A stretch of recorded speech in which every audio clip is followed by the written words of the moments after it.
তো এইটা তো আমাদের অনেক চিরচেনা সূত্র, তাই না? নিউটনস গ্র্যাভিটেশন ল, এফ সমান G m one m two divided by কি ডি স্কোয়ার। তো এখানে এফ বলতে কি বুঝি, দুইটা বস্তুর মধ্যে কি, এই একটা বস্তু আর একটা বস্তু হলে দুইটা বস্তুর মধ্যে কি আকর্ষণ বল, এটাই তাই না?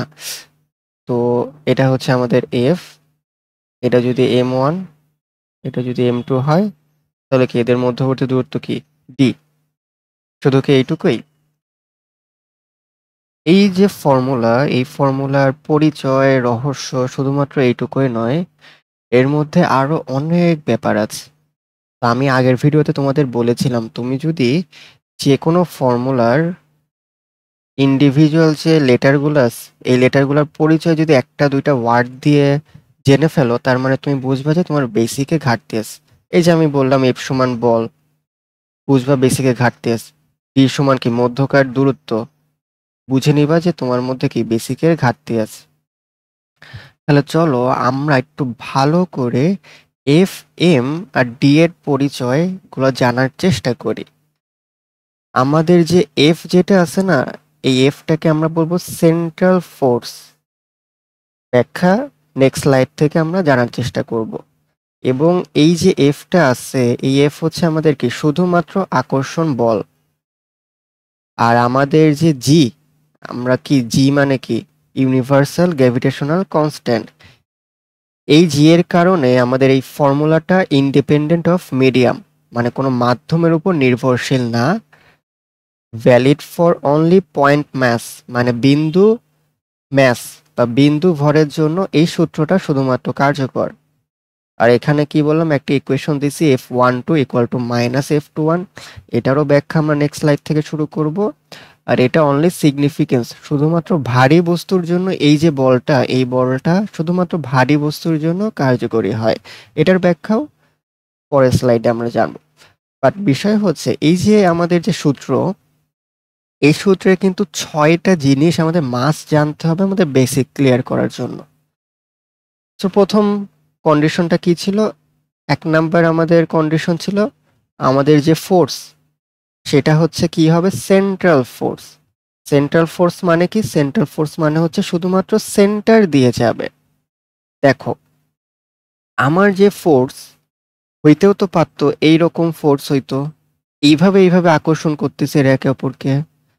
আবার হইতেও পারতো এইভাবে এইভাবে আকর্ষণ করতেছে, তাই না? সব রকমই হইতে পারতো। হইতে পারতো এই যে এইভাবে আকর্ষণ করতেছে, এখান থেকে এই বরাবর আকর্ষণ করতেছে, সেটা হইল না। আবার এমনও হইতে পারতো যে এখান থেকে এই বরাবর আকর্ষণ করতেছে, অথবা এইখান থেকে এই বরাবর আকর্ষণ করতেছে। কিছুই না, বুঝছো? এগুলা কোনোটাই হলো না। শুধুমাত্র কোনটা হলো? সেন্ট্রাল বরাবর। মানে কি? যে আকর্ষণটা কেন্দ্র দিয়ে যাবে, যে আকর্ষণ বলটা কেন্দ্র বরাবর যাবে, সেটাই হচ্ছে আমাদের কি ধরতে হবে। সেই দূরত্বটাই আমাদের ধরতে হবে, বুঝছো? এটার সাথে কিন্তু দূরত্বটাও সম্পর্কিত। এটার সাথে একই সাথে কিসের সম্পর্কিত? এফ। একই সাথে এফ এর পরিচয়, একই সাথে কি ডি এর পরিচয়। অনেকে ডি কে আর দিয়েও লেখো, তো এটা বিষয় না, বুঝলা? তার মানে কি? তার মানে এই যে একটা ভর, এটা কি বৃত্তাকার বা গোলকাকার। এই যে একটা গোলক, এটাও তো একটা গোলক, তাই না? এই গোলকের কেন্দ্রে এই বলটা কাজ করবে। এই গোলকেরও একদম সেন্টারে বলটা কাজ করবে। সেন্টার মানে কি? তো আমরা তো দেখতেছি বৃত্ত, তাই না? বৃত্ত, এরকম একটা বৃত্ত দেখতে পাচ্তেছি। তার যে কেন্দ্র, সেটা কি সেই বরাবরই কাজ করবে এই বস্তুর। এই বস্তুর যে কেন্দ্র, এই দুই কেন্দ্রের যে সংযোজক সরলরেখা, সেই সংযোজক সরলরেখা বরাবর এই বলটা কাজ করবে। এখন হয়তো থিওরি পড়াচ্ছি, মনে হচ্ছে যে এটা খুব বড় কোনো ব্যাপার না। বাট যখন আমরা ম্যাথ করাবো, এই রিলেটেড একটা কনসেপচুয়াল ম্যাথ করাবো, তখন বুঝবা যে এই জিনিসগুলো জানার গুরুত্বটা কতটুকু। আচ্ছা, তো সেকেন্ড পরিচয় হচ্ছে অ্যাট্রাকটিভ ফোর্স। এটা খুব বেশি কিছু না। এই যে ফোর্স, এই যে বস্তুটা, এই বস্তুটা, এই বস্তুটাকে টানতেছে কোন দিকে? এই দিক, বুঝছো? শুধুমাত্র আকর্ষণ। ওই বস্তুটাও এটাকে টানতেছে কোন দিকে? এই দিকে। শুধুমাত্র এখানে কাজ করে আকর্ষণ বল, কোনো বিকর্ষণ বল কাজ করে না। 3 নাম্বার হচ্ছে ইন্ডিপেন্ডেন্ট অফ মিডিয়াম। সো আমরা ফর্মুলা কি জানি, F equal to G m1 m2 divided by d square অথবা আর স্কোয়ার, যেটাই লেখো। এই যে জি, এই জি বলতে বোঝায় সার্বজনীন বা ইউনিভার্সাল কনস্ট্যান্ট। এটা একটা ইউনিভার্সাল গ্র্যাভিটেশনাল কনস্ট্যান্ট। এই যে আমি তো এখানে বলেই দিলাম ইউনিভার্সাল বা সার্বজনীন, তার মানে কি যে কোনো জায়গার জন্য প্রযোজ্য। তো আমি যদি এখন এইখানে একটা পানির মিডিয়াম বা এই বস্তু দুইটাকে যদি পানির মধ্যে রেখে দেই, তাহলে এদের মধ্যে যে বল কাজ করবে, এই বস্তু দুটাকে যদি আমি এমনি খোলা জায়গায় স্পেসে রেখে দেই, তাদের মধ্যেও সেম বলই কাজ করবে। তো তোমাদের যদি এখন কোয়েশ্চেনে বলা থাকে যে একটা দুইটা বস্তুর উপর 10 নিউটন গ্র্যাভিটেশনাল বল কাজ করতেছিল, বস্তু দুইটাকে যদি আমি পানির মধ্যে রেখে দিই তাহলে কত বল কাজ করবে? একটা কুইজ টাইপের কোয়েশ্চেন, একই বলই কাজ করবে, 10 নিউটন বলই কাজ করবে, বুঝছো? আচ্ছা, 4 নাম্বারটা অনেক বেশি ইম্পর্টেন্ট একটা জিনিস। কি বলছে, শুধুমাত্র পয়েন্ট ম্যাস বা বিন্দু ভরের জন্য এই সূত্রটা কার্যকরী। বিন্দু ভর তার মানে কি দুইটা বিন্দু হিসেবে চিন্তা করব। তার মানে এটা ধরলাম m1 ভরের একটা বস্তু, এটা ধরলাম m2 ভরের একটা বস্তু। তো এদের মধ্যে যে বলটা কাজ করতেছে সেটাই শুধুমাত্র তখনই আমরা কি F equal to G m1 m2 divided by d square ওই ফর্মুলা তখন অ্যাপ্লাই করতে পারবো। বিন্দু ভর নিয়ে আরেকভাবে চিন্তা করা যায়। বিন্দু ভর মানে হচ্ছে এমন একটা বস্তু যার কোনো আয়তন নাই, তাই না? আমরা যদি বলি এটা একটা বৃত্ত, বৃত্তের একটা ব্যাসার্ধ আছে, মানে একটা আয়তন আছে, ক্ষেত্রফল সবই আছে, মানে ক্ষেত্রফল আছে আর কি। এখন আমি যদি বলি একটা বিন্দু বৃত্ত, তার মানে কি এর ব্যাসার্ধ নাই, ক্ষেত্রফলও নাই। তো আমি যদি একটা বলি গোলক, এই একটা আমাদের গোলক, ঠিক আছে, এই হচ্ছে আমাদের গোলক। আমি যদি বলি একটা বিন্দু, তার মানে কি এই বিন্দুর কোনো কি ভলিউম নাই বা কি নাই, কোনো ব্যাসার্ধ নাই, কিচ্ছু নাই, বুঝছো? বিন্দু ভর মানে কি যার কোনো ভলিউম নাই অথবা ভলিউম নগণ্য। নগণ্য ব্যাপারটা নিয়ে একটু চিন্তা ভাবনা করা যায়। নগণ্য তো অন্যভাবেও হইতে পারে, আমার যে ব্যাসার্ধ নাই করে দিতে হবে এমন তো কোনো কথা নাই। যদি বস্তু দুইটা অনেক অনেক দূরে থাকে একে অপরের থেকে, অনেক দূরে, তাহলেও কি একজনের সাপেক্ষে আরেকজনকে দেখতে কি বিন্দুর মতো মনে হবে না? কাইন্ড অফ বিভিন্ন তারা, দেখো আমরা কিন্তু আকাশে অনেক তারা দেখতে পাই, কিরকম দেখা যায় তারাগুলো? একদম বিন্দুর মতো না, ওর উপর দেখি লাইট স্ক্যাটারিং করে, এরকম দেখা যায়, তাই না? আমরা যতগুলো তারা দেখি সব এরকম এরকম না, তারা আঁকাই কেমনে? বিন্দু বিন্দু এভাবেই তো আঁকাই, তাই না? তো বিষয় হচ্ছে এক, তার মানে এই formula F equal to G m1 m2 divided by d square, এই ফর্মুলা তখনই কাজ করবে যখন এই ডিটা অনেক অনেক দূরত্ব হবে, ডি টেন্স টু যখন ইনফিনিটি, একে অপরের মধ্যে দূরত্বটা অনেক বেশি হবে, তখন মনে হবে যে হ্যাঁ একজনের সাপেক্ষে আরেকজনকে বিন্দুর মতো দেখা যাচ্ছে। অথবা কোয়েশ্চেনে যদি এভাবে বলেও দেয়, কি কোয়েশ্চেনে তো আর বিন্দু দিবে না, তাহলে বুঝতে কিন্তু অসুবিধা হয়। কোয়েশ্চেনে এভাবে বলে দিবে, এভাবে আঁকাবে, কিন্তু বলে দিবে যে consider it as point mass.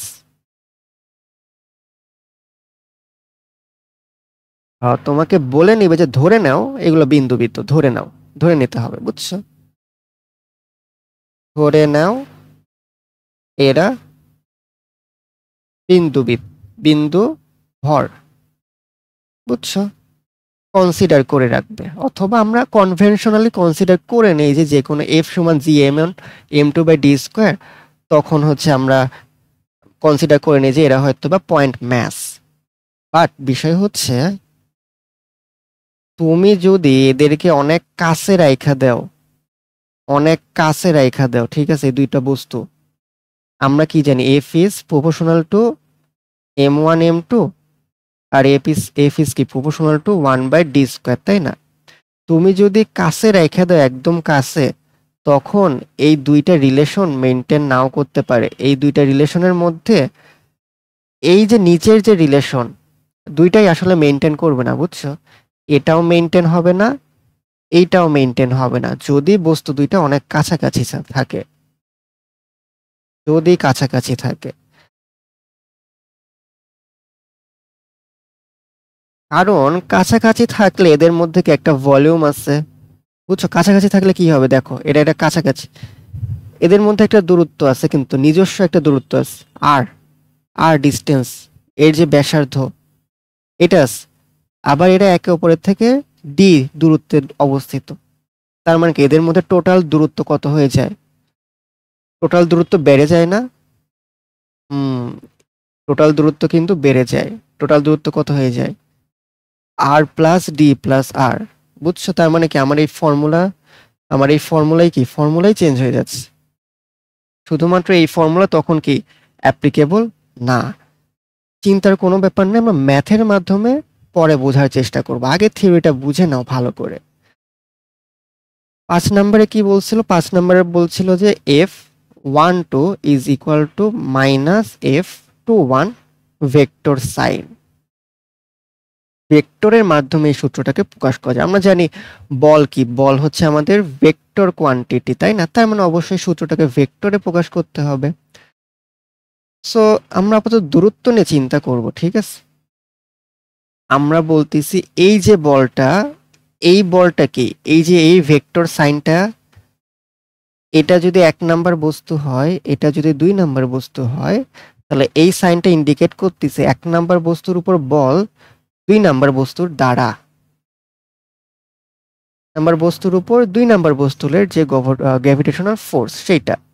আর এই যে ভেক্টর চিহ্নটা নির্দেশ করতেছে 2 নাম্বার বস্তুর উপর 1 নাম্বার বস্তুর যে গ্র্যাভিটেশনাল ফোর্স সেইটা। তো দেখো এরা মানে এক, বুঝছো? এদের মান সমান, মান বা ম্যাগনিটিউড সমান, কিন্তু এদের দিক কিন্তু ভিন্ন, এদের দিক ভিন্ন। ওই জিনিসটা এই ফর্মুলার মাধ্যমে, মানে এই রিলেশনটার মাধ্যমে বোঝানো হয়েছে যে এদের মধ্যে মান সমান কিন্তু দিক হচ্ছে ভিন্ন। 6 নাম্বার কি? Significance for only heavy body, মানে শুধুমাত্র ভারী বস্তুর জন্য এই সূত্রটা কাজ করে। তো তোমরা বলতে পারো যে তোমরা বাস্তব জগতে এটা যদি আকর্ষণ বলই হয়, আমরা পৃথিবীর মধ্যেও কি দুইটা বস্তু তাহলে কি একে অপরকে আকর্ষণ করতেছে? মনে করো তুমি আর তোমার গার্লফ্রেন্ড একই ক্লাসরুমে আছ, ঠিক আছে? এখন আমারে বলো তোমরা কি একে অপরের সাথে একদম লাগে যাও নাকি? হ্যাঁ, ক্লাসরুমে হঠাৎ করে একদম কি একে অপরের সাথে আকর্ষণ করে ফেলো না তো, তাই না? আকর্ষণ হইতে একটু টাইম লাগে। অথবা তুমি আর তোমার ক্রাশ, আকর্ষণ হইতে কি একটু টাইম লাগে না? টাইমও লাগে না, আসলে কখনো আকর্ষণই হয় না, বুঝছো? এই যে দুইজন, কখনো কি দেখবা যে হঠাৎ করে ঠাস করে লেগে গেছে একজন আরেকজনের সাথে? বা তোমার কোনো বস্তু, মনে করো যে তোমার কি, তোমার হচ্ছে একটা গাড়ি, দুইটা গাড়ি পার্কিং করা আছে, এই একটা গাড়ি আর এই একটা গাড়ি। কখনো কি দেখবা হঠাৎ করে এরা ঠাস করে একে অপরের সাথে লেগে গেছে? অ্যাক্সিডেন্ট করা ছাড়া তো এরা একে অপরের সাথে লাগবে না, তাই না? হঠাৎ করে লেগে গেছে, এটা তো কখনোই সম্ভব না। তার মানে ব্যাপারটা কি হলো? F equal to G m1 m2 divided by d square. কেন এরকম হচ্ছে? দেখো আমাদের পৃথিবীতে থাকা যে বস্তুগুলার ভর সাধারণত কত হয়? তোমার ভর কত? 60 কেজি, 70 কেজি, খুব বেশি মোটা হলে 100 কেজি, ঠিক আছে? তুমি যখন এই যে m1 m2 এর জায়গায় 100 বসাচ্ছ, তোমার মধ্যে যে দূরত্ব, সেই দূরত্বটা ধরলাম কাছাকাছি, সমস্যা নাই। বাট এই যে এখানে যে জি, এই জি এর মান কত রে ভাই? এই জি এর মান হচ্ছে 6.67 ইন্টু 10⁻⁻11, -11, ঠিক আছে? -11 মানে বুঝতে পারতেছো এই ভ্যালুটা কত ছোট? তো তুমি M1 M2 এর জায়গায় এমনি বসাচ্ছ ছোট ছোট ভ্যালু, হ্যাঁ, তারপর আবার সেটা জি এর সাথে গুণ হয়ে আরো ছোট হয়ে যাচ্ছে। তাহলে কি ওদের মধ্যে কি বল কাজ করবে? আর খুবই ছোট পরিমাণ বল কাজ করবে। তো বলা যায় যে বল কাজই করবে না। এই জন্য তোমরা বাস্তব জগতে কখনো একে অপরের সাথে ঠাস ঠুস করে লেগে যাও না, ঠিক আছে?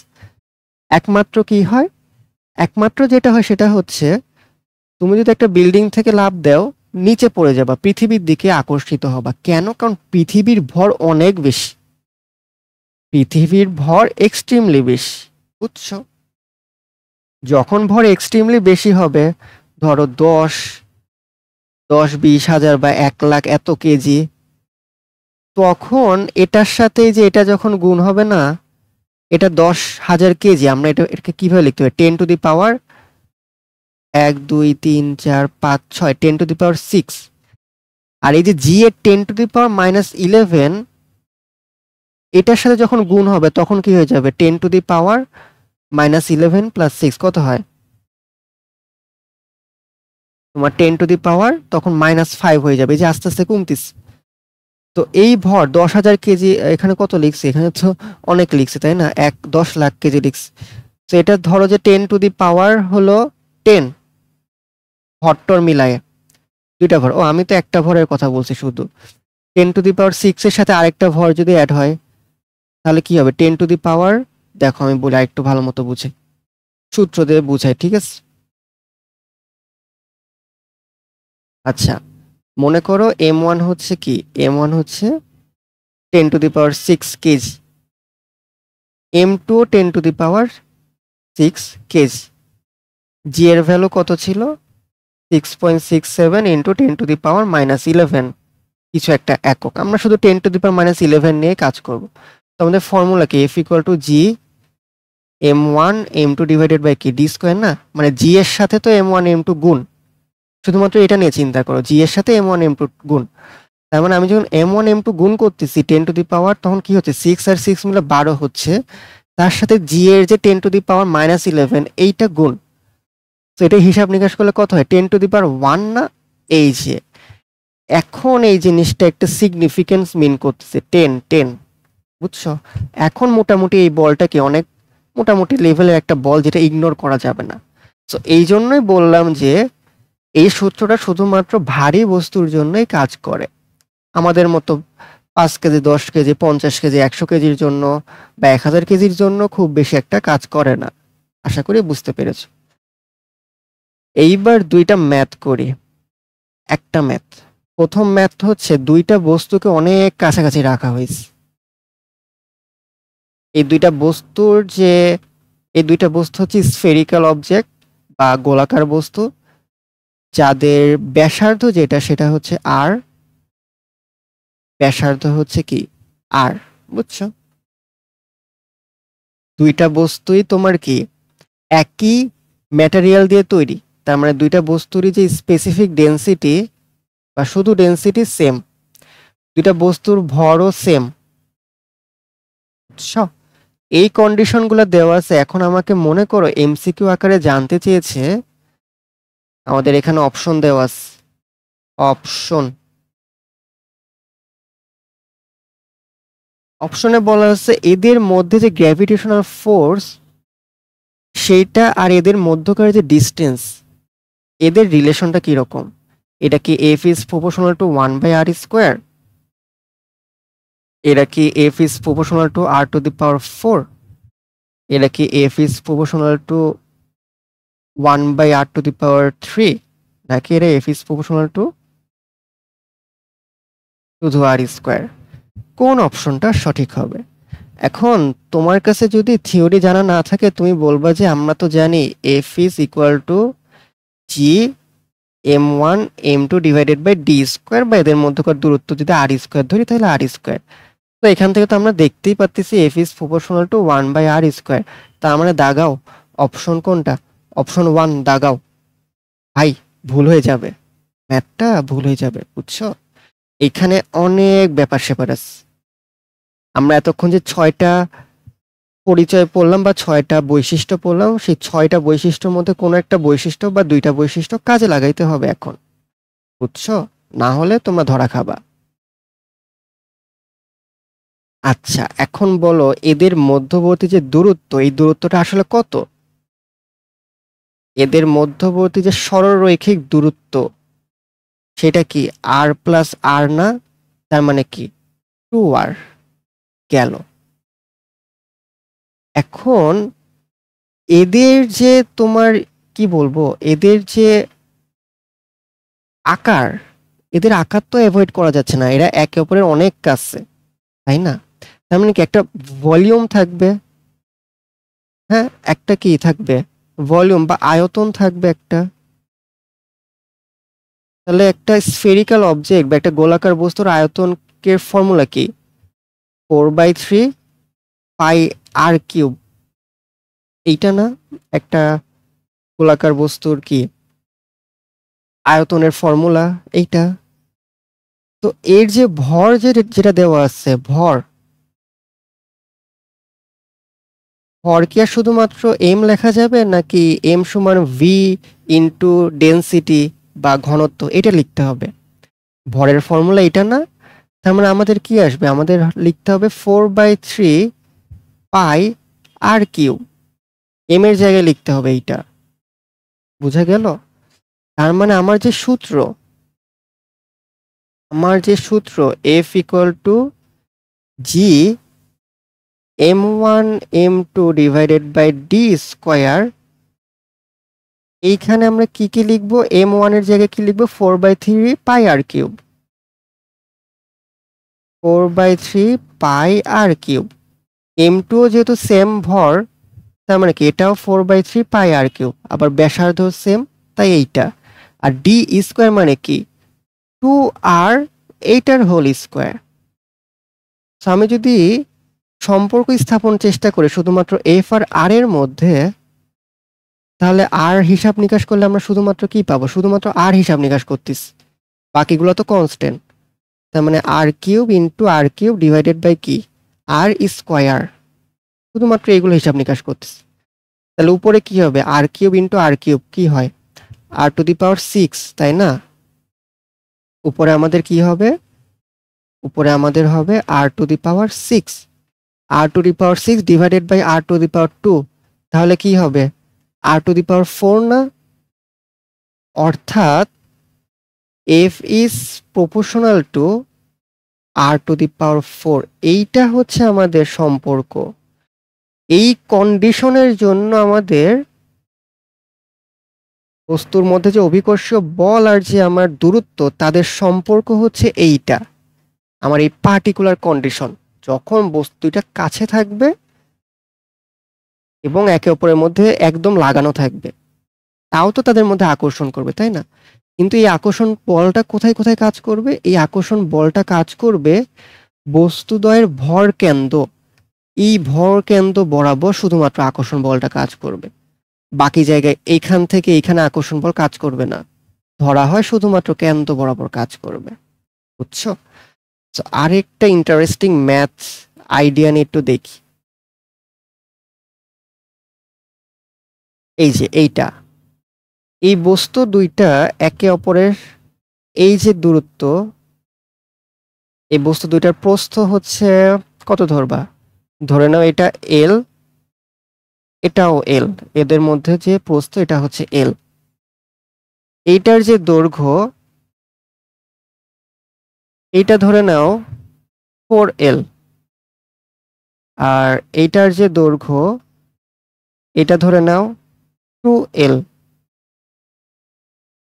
এবং এরা একে অপরের সাথে এল পরিমাণ দূরত্বে বা এল পরিমাণ গ্যাপে একে অপরের সাথে বসানো আছে, বুঝছো? আর এইটা হচ্ছে আমাদের ভূমি, এটা আমাদের ভূমি। তাহলে এখন আমাকে বললো এদের মধ্যে যে গ্র্যাভিটেশনাল ফোর্স আর এল এর মধ্যে সম্পর্ক স্থাপন করো, এফ এন্ড এল এর মধ্যে রিলেশনটা কি হবে, বুঝছো? এইটা আমাদের কোয়েশ্চেন, এফ আর এল এর মধ্যে রিলেশনটা কি রকম হবে। আবার অনেক বিষয়, আমরা জানি আমাদের যে গ্র্যাভিটেশনাল ফর্মুলা সেটা কাজ করে কোন বরাবর, সেটা কাজ করে একটা বস্তুর কেন্দ্র বরাবর। তার মানে এই প্রথম বস্তুর কেন্দ্রটা আগে সিলেক্ট করো, দ্বিতীয় বস্তুর কেন্দ্রটা আগে সিলেক্ট করো। প্রথম বস্তুর কেন্দ্র কই হবে? অর্ধেক বরাবর, ভর কেন্দ্র বরাবর। দ্বিতীয় বস্তুরও কেন্দ্র কই হবে? অর্ধেক বা ভর কেন্দ্র বরাবর। তার মানে এই যে দূরত্ব ভূমি থেকে এই দূরত্বটা কত? টোটাল দূরত্ব 2L হলে এটা কি 2L এর অর্ধেক, মানে শুধু L। আর এইখানে দূরত্বটা কত হবে? সেকেন্ড বস্তুর ভর কেন্দ্রের দূরত্ব কত হবে? টোটাল উচ্চতা যেহেতু 4L, তার অর্ধেক কি হবে তাহলে? 2L, বুঝছো? এবং আমার যে বস্তুদ্বয়ের মধ্যে যে বলটা, ঠিক আছে, এই বলটা কাজ করে কোন বরাবর? সেন্টার বরাবর এবং কি লম্বালম্বি বরাবর, সোজাসুজি বরাবর। এইভাবেও কাজ করবে না, এইভাবেও কাজ করবে না, তাই না? এই দুইভাবে তো কাজ করবে না। কারণ কি বলছি, প্রথম যে বৈশিষ্ট্য সেইটা সেই অনুসারে, তাই না? তো কাজ করবে শুধুমাত্র কি সেন্টার বরাবর। তার মানে এই যে এই বরাবর কাজ করবে, এই বরাবর সোজাসুজি সরলরৈখিক এই বরাবর দূরত্বে কাজ করবে। এই বরাবর দূরত্বে কাজ করবে। কোন কালার ইউজ করা যায় ভালো মতো? নীল কালার। এই যে সোজাসুজি এই দূরত্বে বলটা কাজ করবে। তাহলে আমাদের এই দূরত্বটা এখন বের করতে হবে। এখন আমাদের কি এই দূরত্বটা আসলে বের করতে হবে, বুঝছো? সো আমি যদি একটা এখান থেকে এই বরাবর একটা রেখা টানলাম, এখান থেকে এটা রেখা টানলাম, তাহলে এটা একটা কি ত্রিভুজের মতো তৈরি হয়ে গেল না? এটা একটা আমাদের কি সমকোণী ত্রিভুজের মতো তৈরি হয়ে গেল, বুঝছো? যার দেখো এদের মধ্যে যে তোমার কি বলবো, এদের মধ্যে যে দূরত্ব এ বি সি মার্কিং করলাম, এ বি দূরত্বটা কত বলো তো? এ বি দূরত্বটা কত হবে? এ বি মানে এইখান থেকে এই যে দূরত্ব সেটা। সো এইখান থেকে এই দূরত্বটা কিন্তু কি এই এল এর অর্ধেক হবে। তার মানে L/2। এই দূরত্বটাও কি L/2। আর এর মাঝে কত? মাঝে আছে শুধু L। তার মানে আমাদের এ বি সমান হবে L plus L, sorry, L/2 plus L/2 plus L। এটা হচ্ছে আমাদের এ বির দূরত্ব। বি আর সি এর দূরত্ব কত হবে সেটা একটু হিসাব করি। তো দেখো এইটুকু তো আমাদের কি, এইটুকু আমাদের হচ্ছে 2L। আর এই যে এইটুকু কি শুধু L। তার মানে যে এইটুকু কি শুধু L। তার মানে এটাও তো কি হবে, 2L থেকে L বাদ দিলে এটাও কি শুধুমাত্র Lই হবে। তার মানে আমাদের এই যে এখান থেকে এইটুকু শুধুমাত্র কি L। তার মানে যে BC এটা কি শুধুমাত্র L। আশা করি বুঝতে পেরেছো। তো এখন AC কিভাবে পাবা? পিথাগোরাস অ্যাপ্লাই করো, AC পেয়ে যাবা, তাই না? সো এই যে দূরত্ব এটা সিম্পলিফাই করলে কত হবে? হাফ এল আর হাফ এল মিলে হয় 1L, 1L আর 1L মিলে হবে কত? 2L। তার মানে আমাদের যে এসি, এই ডিস্টেন্সটা কত হবে? √AB² প্লাস কি BC²। কারণ এসি হচ্ছে কি আমাদের অতিভুজ বা হাইপোটেনিউয়াস। সো AB² কত দিবা? AB হচ্ছে আমাদের 2L²। তার মানে হচ্ছে কি 4L²। আর BC কত? BC হচ্ছে L²। তার মানে কত হবে? √5 × L। তো এসি হচ্ছে √5 × L। বুঝতে পেরেছ? তো এখন যদি আমি ফর্মুলা অ্যাপ্লাই করতাম, F is equal to G m1 m2 divided by কে, এদের মধ্যে দূরত্বের স্কয়ার, তাই না? দূরত্বের স্কয়ার। তো ফর্মুলাটা কিরকম হতো তাহলে? F is equal to m দেওয়া থাকলে m হতো G m1 m2 divided D এর জায়গায় কি পেলাম? ডি এর জায়গায় পেলাম √5 × L তার স্কয়ার। তার মানে F is equal to কত? G M1 M2 divided by কি 5L। দেখছো সূত্রটাই চেঞ্জ হয়ে গেল, তাই না? তো এক এক কন্ডিশনে কিন্তু এক এক রকম সূত্র পাচ্ছি, বাট আমাদের মেইন প্রিন্সিপাল কিন্তু সেম। মেইন প্রিন্সিপাল সেম, এবং মেইন প্রিন্সিপালের বেসিক ভালো মতো বুঝতে হলে আমাকে ওই যে প্রথমের যে আমরা 6টা জিনিস পড়েছিলাম, 6টা আমাদের কি 6টা যে বৈশিষ্ট্য ছিল, এই 6টা বৈশিষ্ট্য অনেক গুরুত্ব সহকারে চিন্তা করতে হবে, মনে রাখতে হবে, বা ভিজুয়ালাইজ করতে হবে আসলে আলটিমেট। তো আশা করি আজকের ভিডিওতে আমাদের যে চিরচেনা যে ফর্মুলা, সেই ফর্মুলার একটা ভালোভাবে পরিচয় হতে পেরেছো, আগে যদি ভালো মতো চিনতে না পারো। আমার বিশ্বাস এই ভিডিওটা তোমাদের অনেক কাজে লেগেছে। সো যদি ভিডিওটা তোমাদের ভালো লেগে থাকে তাহলে অবশ্যই আমি চাবো আমার এই চ্যানেলটা সাবস্ক্রাইব করে দাও, ভিডিওটা লাইক করে দাও এবং তোমাদের বন্ধুদের সাথেও শেয়ার করে দাও। তো আজকে এই পর্যন্তই। তোমাদের সবার জন্য শুভকামনা।